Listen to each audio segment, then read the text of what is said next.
there. My name is Isabel Beckford, and I started the One Problem podcast interview as a way for us to learn from each other. Guests come on and they tackle one problem, not all the problems in the world. Why should we get overwhelmed? So they present a problem and they have 6 minutes to provide a solution.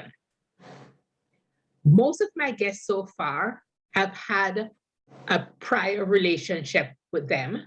And today my guest is Alta Odendaal. She's a financial coach, and I met her about 18 months ago because we took an online course together. Over to you, Alta. Thanks, Evel. To present the one problem that I help clients to solve, and that is to change their relationship with money. Now, I'm not sure if your guests are aware that they actually have a very conscious and unconscious relationship with money. Now, people would say, what is a relationship with money? Well, the key is we all wired for survival. And our financial personality and our wiring in our brain for survival actually depends on how we make financial decisions. What does it really mean?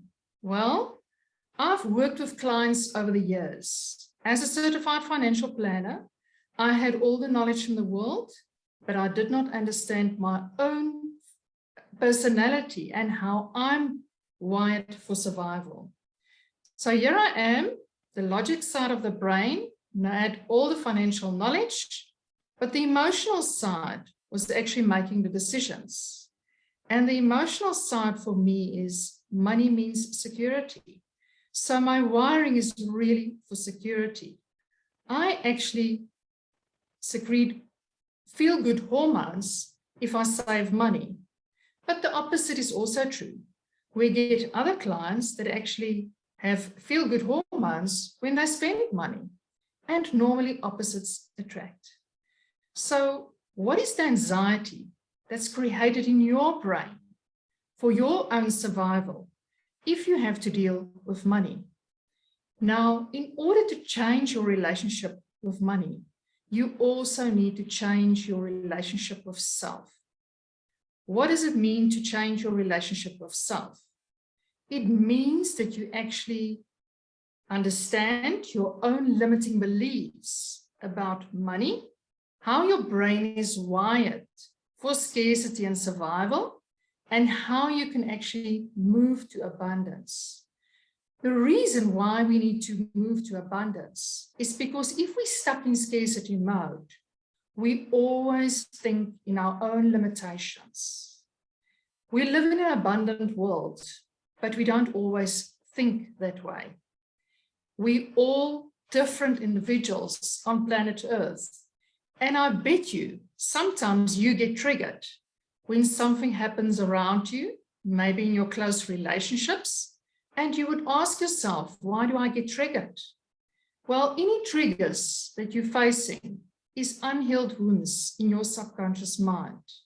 And if you don't heal those unconscious triggers, emotional triggers, you will always stay in emotional debt.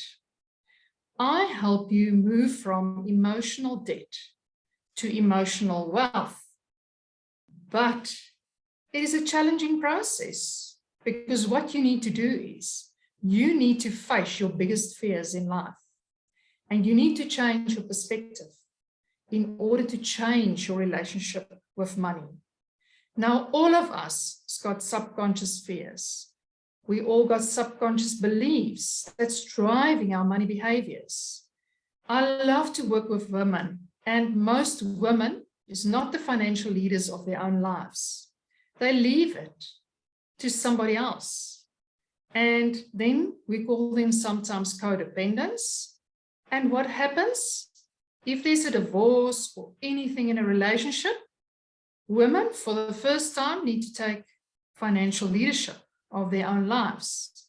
And then they become very cross with their husbands to say, why did they do this to me? Where instead they were running with a subconscious belief that they not the leaders of their financial future. I encourage especially women to take financial leadership from the day they get married. Now, you can only do that if you build financial confidence. Because if you can ask the right questions to your future husband, and you can ask the same questions to your future self, you can build financial confidence from day one and take responsibility for your own financial future. That is the one problem that I am passionate to help women especially to solve, and especially in marriages. And thanks, Evel, for the opportunity. I hope everybody got value from this one problem that they need to solve for themselves and for all their relationships. Thanks, Evel. Thank you so much, Alta.